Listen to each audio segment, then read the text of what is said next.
Guys, please be ready for dictation from the Hindu editorial section dated 26th November 2021. Ready? West Bengal Chief Minister Mamata Banerjee's national ambitions are intriguing and daring. Soon after, she led the Trinamool Congress (TMC) to a stellar victory in the assembly election earlier this year. Third time in a row, she set out on an extension scheme, though no coherent strategy is apparent. There is indeed a personal factor. She was savagely targeted by the BJP during the elections. She triumphed over the BJP, still struggling to evolve a suitable politics for its Bengal foray. But it appears that the score was not settled. Ms. Banerjee had sensed the emerging confrontation between her politics and the BJP's early on. In January 2019, she assembled leaders of 23 opposition parties at a public meeting at Brigade Parade Grounds in Kolkata, where they pledged to defeat the BJP. Her victory over the BJP was conclusive, but the BJP is waiting in the wings to unseat her, having grown to about 70 seats in the assembly from 3 in 2016. The Trinamool leader claims she is trying to take the fight to the enemy, her focus right now being Tripura and Goa, where the BJP is in power. There is a large Bengali population in Tripura and the BJP is unnerved. In both states and beyond, the TMC is recruiting disgruntled leaders from other parties and free floaters. The party is driven by Ms. Banerjee's charisma rather than an ideology. The TMC has swung both ways, alternating between the BJP and the Congress in the past. The Bengal government, run by the party, does not shy away from celebrating the anniversary of Syama Prasad Mukherjee, the founder of Jan Sangh, as a proud son of Bengal. Though the age of her politics is anti-BJP at the moment for strategic considerations, it is the opposition parties, particularly the Congress, that is paying for her expansion spree. Between 2011 and 2021, the entire rank and file of the Congress shifted to the TMC in West Bengal, and the story is being repeated now in other states. On Wednesday, 12 of the 17 Congress MLAs in Meghalaya joined the TMC. Susmita Dev and Louis Zinho Falerio, defectors from the Congress, are central to the TMC plans in Tripura and Goa, respectively. The induction of Ashok Tawar, a former Congress MP from Haryana and a Dalit, may signify a broader plan for the Hindi states.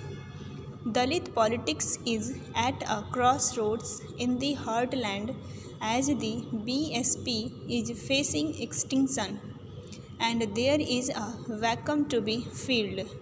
Ms. Banerjee has been outspoken on questions regarding federalism and the centre's unilateralism that undermines it.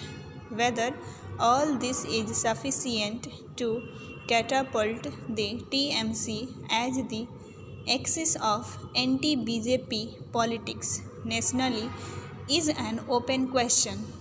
At the moment, the TMC challenge is less to the BJP and more to the Congress. A periodic assessment of health and social development indicators is crucial for any country that is still clawing its way towards achieving ideal standards in the Human Development Index. While the results of the NFHS are usually mixed and improvements in certain sectors ride along with stagnation and deterioration in other sectors, this year there have been radical improvements in maternal and child health, sex ratio, and population control. A greater proportion of births than ever before is now happening in institutions. More children in the 12 to 23 months age group have received their vaccinations, and most interestingly, India has achieved a total fertility rate of 2.0, dropping further from the figure of 2.2 during NFHS, indicating that India has contained the population explosion.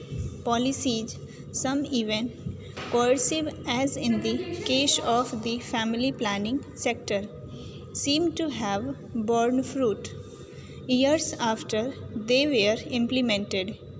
While gender ratio has, for the first time, recorded more women per 1000 men, gender ratio at birth in the last 5 years still underlines the persistence of a deep rooted son preference, one that has to be countered through policy and law.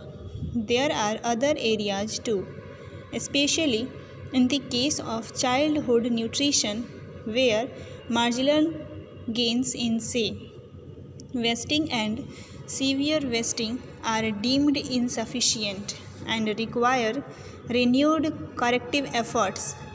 The impact of the pandemic may also be noted. The disruption it caused to services such as balanced nutrition for children must be acknowledged.